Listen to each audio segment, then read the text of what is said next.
Shalom. First off, I want to give all praises, honor, and glory unto Yahweh, Ba'ashem Yahweh Shai, Ba'ashem Rachakwadash.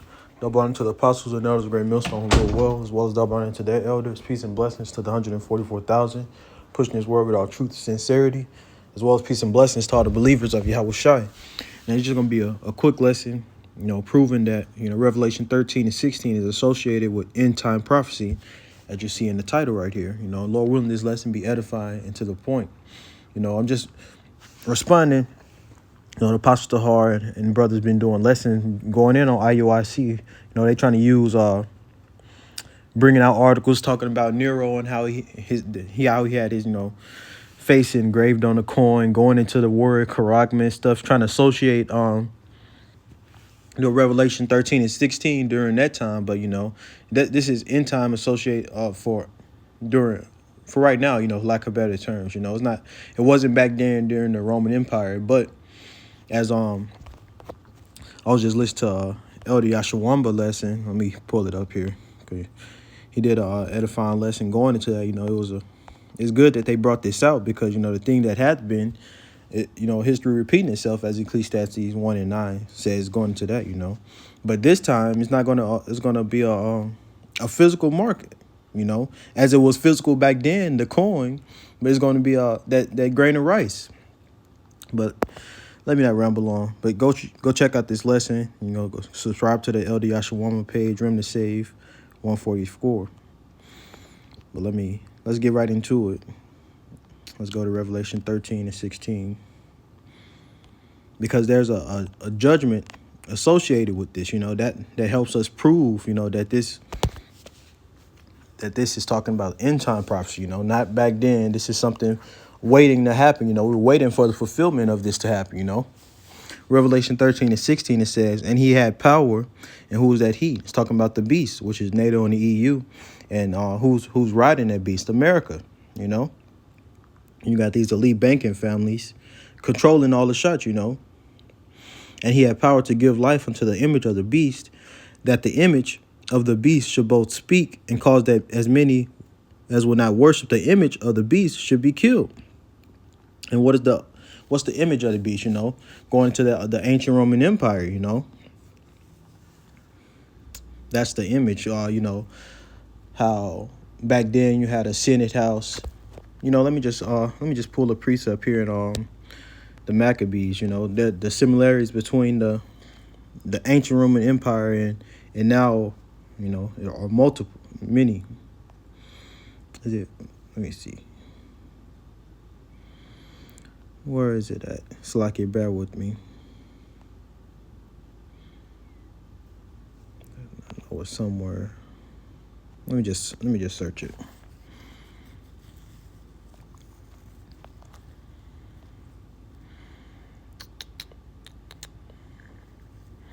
Yep, First Maccabees 8.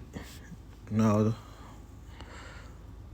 I'll start from 14, but this is going into the Roman Empire in this chapter right here, the ancient Roman Empire. First Maccabees 8 and 14, it says, yet for all this none of them wore a crown or was clothed in purple to be magnified thereby. It says, moreover, how they had made for themselves a Senate house. And what do we have today in America? A Senate house. Continuing on, it says, wherein 320 men sat in council daily, consulting always for the people, to the end they might be well ordered. And the same things happen today, but they consult for themselves. They're not concerned about the people, that we should be well ordered.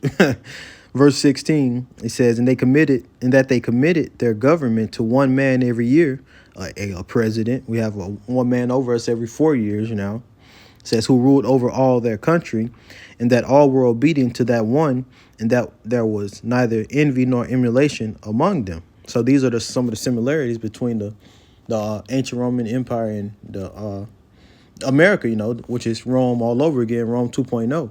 But this is the image of the beast, and it follows the same, basically to follow, what's the word I'm looking for? The policies, basically. The policies that was back then or the policies back now. That's the image, I'll read verse 15 and keep going again.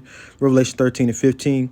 And he had power to give life unto the image of the beast, that the image of the beast should both speak and cause that as many as will not worship the image of the beast should be killed. And this is going to both literally and also, killed, being X'd out, being separated. Let's go into that word, killed.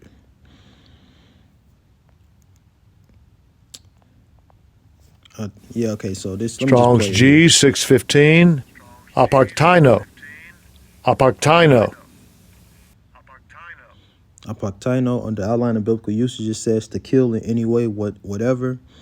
I think I need to click on the word above this to see this separated. Maybe. Let's see. No.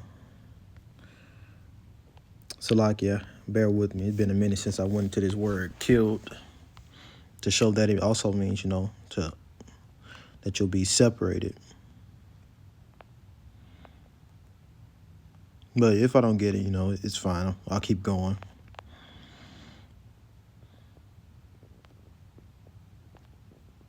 Yeah, okay, so it was in the root word. Okay, let me go back to it. I'll play that again and read it. So the word for should be killed is apaktaino. Under outline of biblical usage, it says to kill in any way, whatever.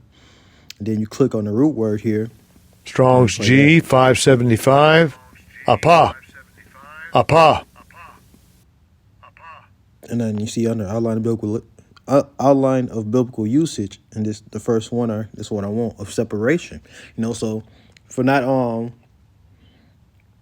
agreeing with this man's the image of the beast, the Roman Empire, you'll be killed literally, and also be separated from society. You're not gonna be able to participate. And let me keep reading. We'll speak more on that. Revelation 13:16, it says, and he causeth all, once again, the beast says, both small and great, rich and poor, free and bond, to receive a mark in their right hand or in their foreheads. And this is talking about people, man. Not talking about nations or corporations or the merchants of the earth, man. It's talking about actual people, which merchants are people, but they like to say merchants as, companies. No, man. Talking about the average person, small and great, whether you're low in society, you're famous, you got a high place, rich and poor, free and bond, you're free, or you're incarcerated, man, in jail. It says to receive a mark in their right hand or in their foreheads. Let's go into this word mark, as they did in their video. They did talking about the IUIC, and it's they straight up cut themselves, because it mentioned how it's a imprinted mark. You got a stamp. This is physical, not spiritual. But this is Charagma G5480. Under outline of biblical usage, it says a stamp and imprinted mark of the stamp marked on the forehead of the right hand as the badge of the followers of the Antichrist. The mark branded upon horses, right here, thing carved, sculpture, graven work. I like the way the Apostle Hart breaks this down. You carve wood, you sculpt stone. You are a gravestone. You gotta engrave it. Physically, man. It's talking about a physical thing. Let's go into the root word from there. G5482, karax. On the outline of biblical usage, it says a pill or stake, a palisade. This is going into the instrument they're going to use, that syringe, to put that grain of rice within you. And then you have the last root word here, G1125, grapho. Then you, under outline of biblical usage, you go down to the second definition, 2D. It says to write to one, i.e. by writing, to give information, directions. This is the part of that C-hip, that grain of rice, that micro RFID C-hip. That's the part, that grapho, where it holds all your information, your banking, your medical, your ID, your biometrics, as they call it. Trump said, he wants to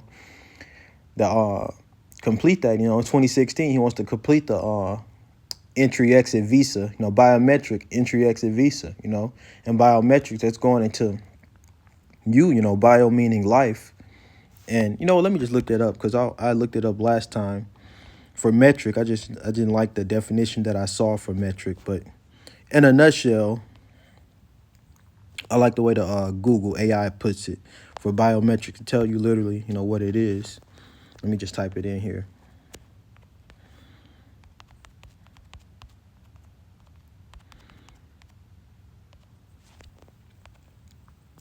What is AI overview? What is biometrics? Biometrics are biological characteristics or physical measurements that can be used to identify individuals. Some common examples of biometrics include fingerprints, facial recognition. So, like, I don't know, my tongue twisted this morning. Iris recognition, palm or finger vein patterns, voice recognition, behavioral biometrics. Well, then, that's the point I wanted. So these are different type of biometrics. Let me do one more Google search because all of these things can be put into that micro C hip. Now I'm gonna type it this way.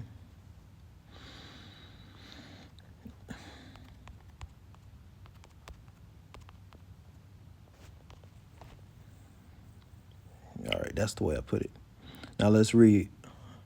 It says a microchip itself is not considered a biometric, but a microchip can be used to store biometric data, making it a biometric chip. When it contains unique physiological characteristics like fingerprint or iris scan information that can identify a person. Essentially, the chip is the storage device for the biometric data, not the biometric itself. So all in all, yes, the micro C hip can be used to store all this data. This is what Trump wants when he said he wants to complete the biometric entry exit visa.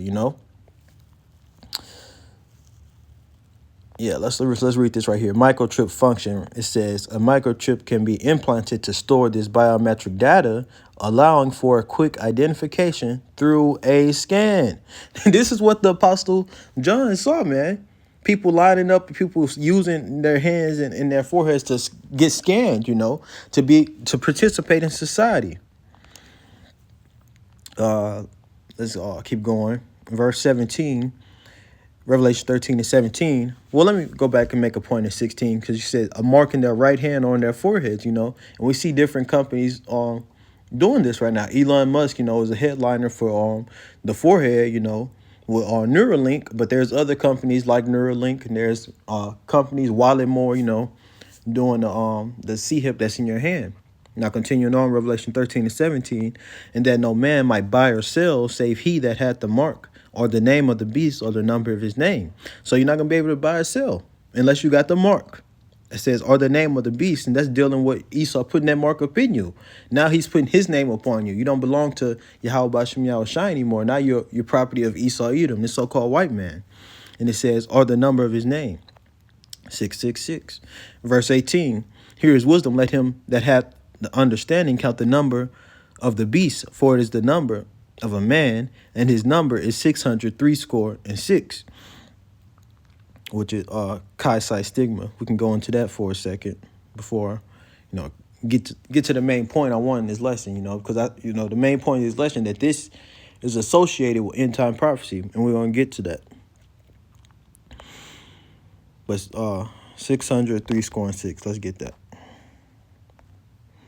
As you can see, it's Chi Psi stigma. Strong's G 5516. Chi Psi stigma. Chi Psi stigma. Chi Psi stigma. And the Chi, as you can see, that's the first letter, the X. I'll get that next. It's been a minute since I went into Chi Psi stigma. I forget where I go to, where it breaks each one down. But the X, which is the Chi, that represents the X and out of Yahushai, Then you got the Psi, which is that this little E right here, that in the middle. That's going into Esau's wisdom, Let me just go to Google and show, because they use this symbol in many different ways and many logos right here. That E you'll see it in I don't know if it's in Meta or not, but it was in a Joe Biden campaign thing, but I do definitely want to see. Bear with me. Let's see if it's in the Meta.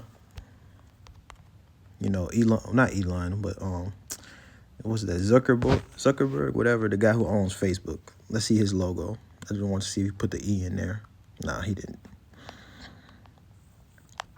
But that's what that's going into. The Psi is going into the wisdom of Esau Edom. Then you have the stigma at the end. Now we're gonna get the word for that, because that's going into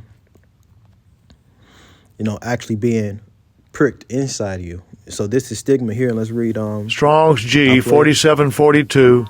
Stigma. Stigma. Then on the outline of biblical usage, it says a mark pricked in or branded upon the body. So once again, physical. It's a physical mark. It's not spiritual. Contrary to what these other camps out here, as Apostle Tahar says, once this thing is made mandatory, you're gonna see people flip flopping. You're gonna have to explain to your congregations. You've been telling them that this wasn't it, but now they can't buy and sell. They can't be participating in society because the mark is made mandatory. But let me finish this out. Under outline of biblical usage for the word stigma says a mark pricked in or branded upon the body. To ancient Oriental usage, slaves and soldiers bore the name or the stamp of their master or commander, branded or pricked, cut into their bodies to indicate what master or general they belonged to. And there were even some devotees who stamped themselves in this way with the token of their gods. See, Esau's going to be your god now. You get that mark put in you. But my point here, this is associated with end time prophecy. Let's go to the judgment of this. Revelation 14 and verse 9. The subtitle says, "Doom for worshipers of the beast. And the third angel followed them, saying with a loud voice, If any man worship the beast and his image, and receive his mark in his forehead or in his hand, the same shall drink of the wine of the wrath of the Most High, which is poured out without mixture into the cup of his indignation," his righteous anger. "And he shall be tormented with fire and brimstone in the presence of the holy angels and in the presence of the Lamb." Now, when did this happen? When were people tormented with fire and brimstone in the presence of the holy angels and in the presence of Yahushua, man? This is future prophecy getting ready to happen.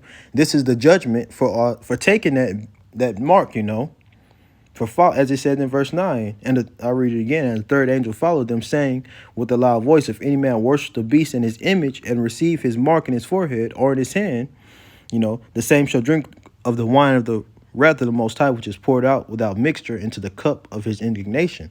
This is the judgment set. Now let's get one more precept, to tie it all in. Let me see, where is that? Revelation 21 and 8. This is end time prophecy, man. Lord willing, is about to be fulfilled soon. This is Revelation 21 and verse 8. It says, "But the fearful and unbelieving and the abominable," let me start at verse 7. Revelation 21 and 7, "He that overcometh shall inherit all things, and I will be his power, and he shall be my son.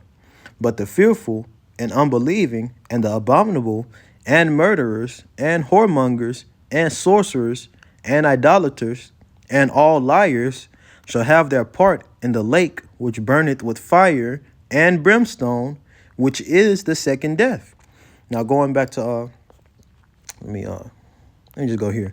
Going back to Revelation 14 and 10 right here. Let me highlight. It says, "And he shall be tormented with fire and brimstone in the presence of the holy angels and in the presence of the Lamb." So this is the second death that's talking about right here in Revelation 14 and 10, which is the judgment for following the image, receiving the mark, in your hand or in your forehead. So this is the second death. The first death was by water, and the second death is by fire, which is going to come through those ICBM missiles, 200,000, 200 million warheads hitting this place, America, as well as Yahushua and the angels shooting laser beams upon this place, man. We don't even know how that fire is gonna be. You know, they got the simulation showing, you know, how a nuclear bomb will go off. They have nuclear tests, and we don't know what those the chariots in Yahweh Shai bringing, man. The fire that's gonna come from those chariots, man. It's gonna be a sight to see. You know, Lord willing, we of that number, because you know, only with thine eyes shall thou behold the desolation of the wicked. Roughly paraphrasing that. I might get that right quick, but you know, this is I just want to, you know, get to this point right here in Revelation 28:8. You know, this is the second death, which is associated with the MOTB. The MOTB is associated with the lake that burneth with fire, man. You know, that's the judgment. You know, let me get Psalms 91 now, end it there, since I mentioned it. Where is it at? Psalm 91 and verse 8, it says, only with thine eyes shalt thou behold and see the reward of the wicked. You know, Lord willing, we're going to be in chariots looking down on this place burn. You know, we don't want to be a part of that lake of fire, a part of Yahweh Bashmi Al-Shai's righteous anger, his indignation, man. We want to be saved from destruction to come, you know. And you should as well, you know, talking to you so-called Negroes, Latinos, and Native Americans, because that's who this message is for. This who the warning is going out to, you know. Yes, we tell the nation about the destruction that's coming, but we're not warning them so they can be saved. We warning our people, man. But I'm not going to ramble on. Lord willing, this was edifying and to the point. I want to give all praises, honor, and glory unto Yahweh, Ba'ashem Yahweh Shai, Ba'ashem Rachakwadash. Double honor to the apostle and elders, great millstone, rule well. Peace and blessings to the 144,000, pushing his word with all truth and sincerity.